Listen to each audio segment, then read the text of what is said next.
अपने अपने क्लास में जाओ, क्लास में जाओ। हम लोग नहीं जाएंगे। तुम कौन हो? चेयरमैन को बुलाओ। साला चेयरमैन को यहाँ बुलाएगा? इतनी हिम्मत तेरी? भेजा उड़ा दूंगा। चलो जाओ क्लास में। उसे मत मारिए प्लीज, हम क्लास चले जाएंगे। चलो फुटो, निकलो।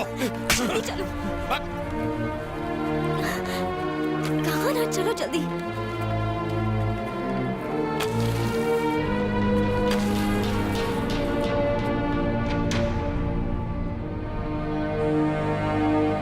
तुम्हारे पापा? नहीं, फोन मत उठाना।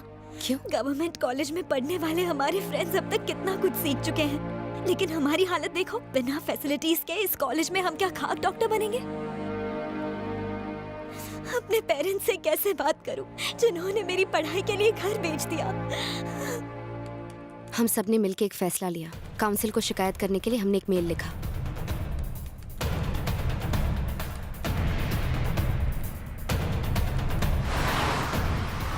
दिल्ली से ऑफिसर्स की टीम इंस्पेक्शन के लिए आई।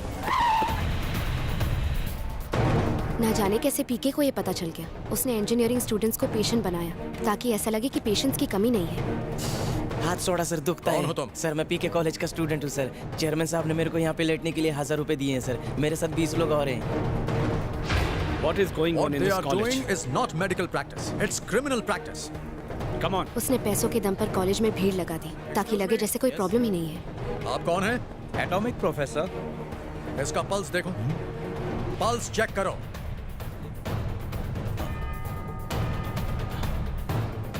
ये तो मर गया सर। ये क्या कह रहे हो डॉक्टर? मेरा बाबू। तुमने स्टेथोस्कोप को ऑन भी नहीं किया। तुम एनाटॉमी प्रोफेसर हो? कौन हो तुम? मैं पीके इंजीनियरिंग कॉलेज का प्रोफेसर हूँ।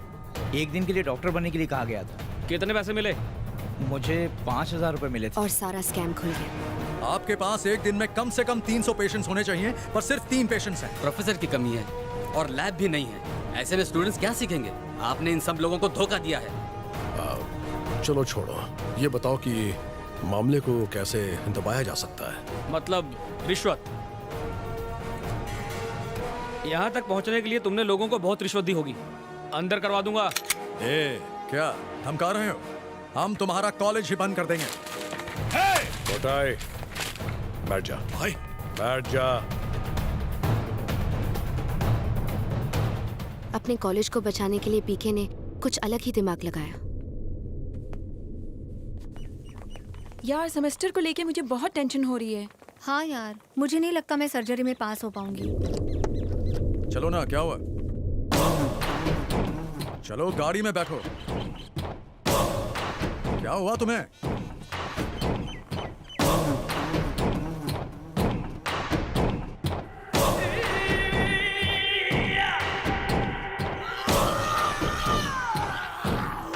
उसके बाद उसके दिमाग में एक बहुत ही घिनौना प्लान आया।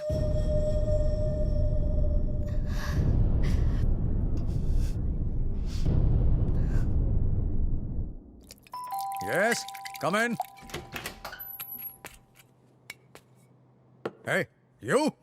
यहाँ आने की हिम्मत कैसी हुई तुम्हारी? तुम्हें क्या लगता है हम मान जाएंगे? रिश्वत देने आए ना?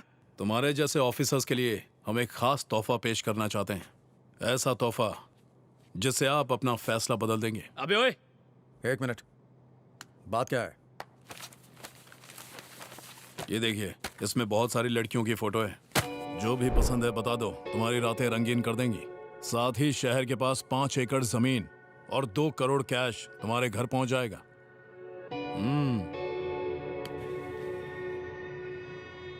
बैठो।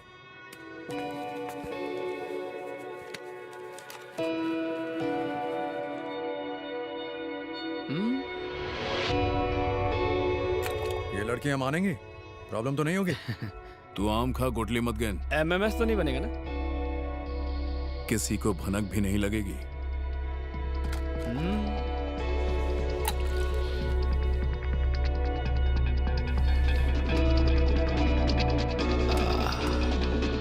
हाँ,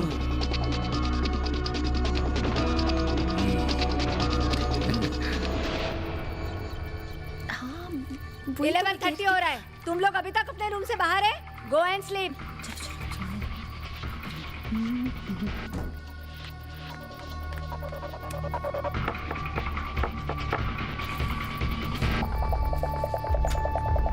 माही, पेशेंट को ओ नेगेटिव ब्लड मांगता। अगर तुम देगा तो उसका जान बच जाएगा। तुम मेरा साथ चलो। मुझे अभी वायरल फीवर है, मैं ब्लड डोनेट नहीं कर सकती।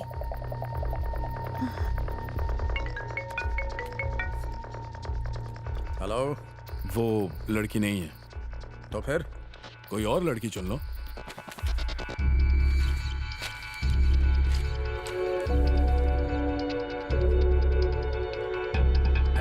वैशाली। उसके बाद मैंने तुरंत सर्च किया कि किसी और स्टूडेंट्स का ओ नेगेटिव ब्लड ग्रुप है या नहीं। तभी मैंने देखा कि वार्डन वैशाली को अपने साथ ले जा रही थी।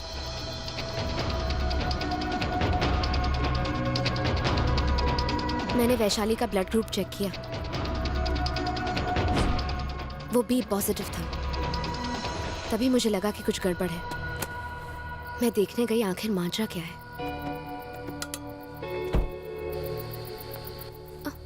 कोटाई वीरन वहां खड़ा हुआ था।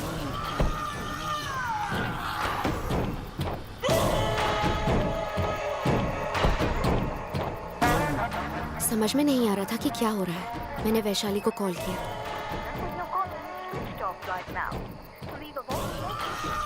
फोन स्विच ऑफ आया। सुबह सुबह मुझे एक कॉल आया। हेलो,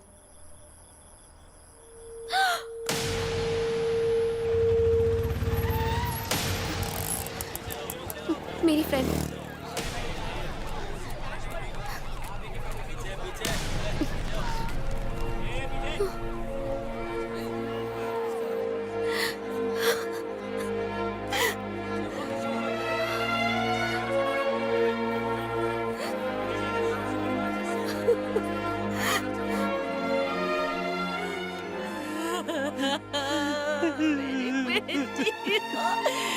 क्या हो गया तुझे? मेरी बच्ची।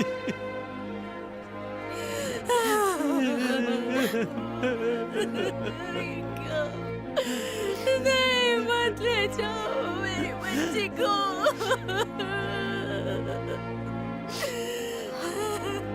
पोस्टमार्टम रिपोर्ट को पीके ने पैसे देकर बदलवा दी।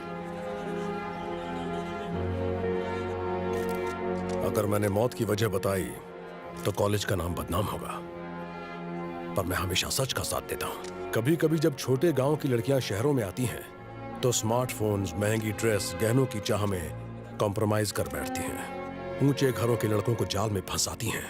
ये क्या कह रहे हैं? अफसोस, इस लड़की ने भी कॉम्प्रोमाइज किया। नहीं, मेरी बच्ची ऐसी नहीं थी। वो अक्सर नशा करके हॉस्टल में आती थी। वार्डन ने भी उसे कई बार मना किया था। करेक्ट बोला, पर वैशाली किसी का सुनता ही नहीं था। ये सारे इल्जाम झूठे हैं। और तो और वो ड्रग्स भी लेती थी। ये क्या कह रहे हैं? उस रात तो वो नशे में पूरी तरह धुत थी। पोस्टमार्टम रिपोर्ट में यही लिखा है, देखिए। नहीं, ये गलत है। वैशाली ऐसी लड़की नहीं थी। उस पर ऐसे इल्जाम मत लगाइए। वो एकदम सीधी सादी थी। ये आप सबसे झूठ बोल रहा है। ये झूठ बोल रहा है। सुना आपने? उसकी बेस्ट फ्रेंड भी इस बात से अनजान थी। बेचारी।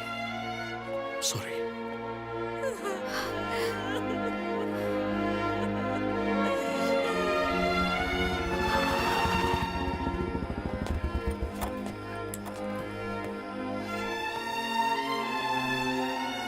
माही बेटा, क्या हुआ? अपनी सहेली वैशाली की याद आ रही है?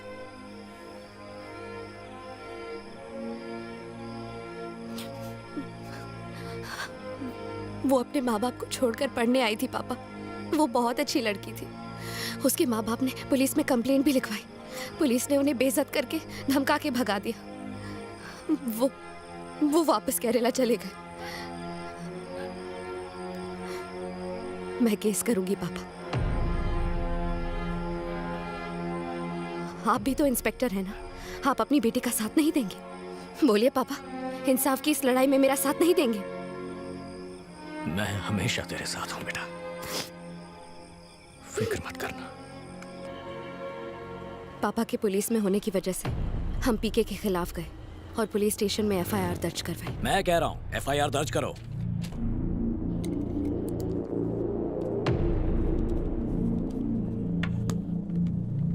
अच्छे घर की एक होनहार लड़की ने समाज में हो रहे अन्याय के खिलाफ आवाज उठाते हुए अगर अपने ही कॉलेज के विरुद्ध केस फाइल किया है तो कोर्ट की भी ये जिम्मेदारी बनती है कि हम उसके केस को एक्सेप्ट करें और इस रेप और मर्डर केस की कार्रवाई शुरू करें। इसलिए कोर्ट की अगली सुनवाई से पहले महेश्वरी ने कॉलेज पर जो वैशाली की हत्या का आरोप लगाया है उसे साबित करने के लिए महेश्वरी को पर्याप्त सबूत और गवाह पेश करने होंगे। कोर्ट कॉलेज को ये भी आदेश देता है कि केस की वजह से महेश्वरी की पढ़ाई पर कोई असर नहीं पड़ना चाहिए, न ही उसके खिलाफ किसी भी तरह की जाति हो और इस केस की आखिरी सुनवाई होने तक महेश्वरी की जान को कोई खतरा नहीं होना चाहिए।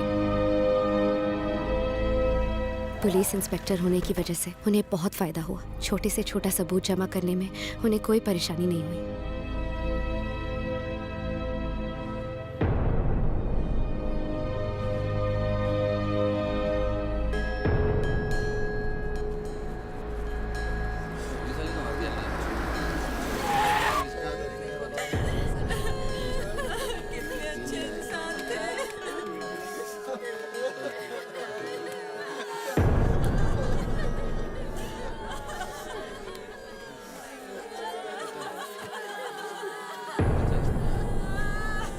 मुझे ऐसे क्यों देख रही हो? तुम्हें देख के लगता है जैसे देर रात तुम्हारे बाबा ड्यूटी करके बाइक से घर लौट रहे थे।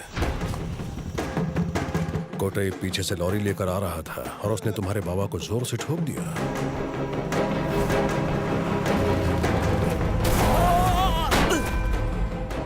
तुम्हारे बाबा बीच सड़क पर खून से लथपथ पड़े हुए थे। मैं भी वहीं था, तुम्हारे बाबा को नीचे से ऊपर जाते देख रहा था।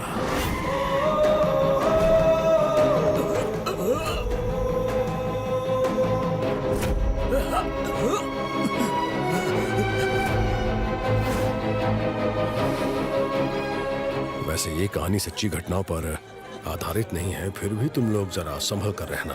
घबराओ मत, फैसला आने तक तुम्हें कुछ नहीं होने वाला, ठीक है?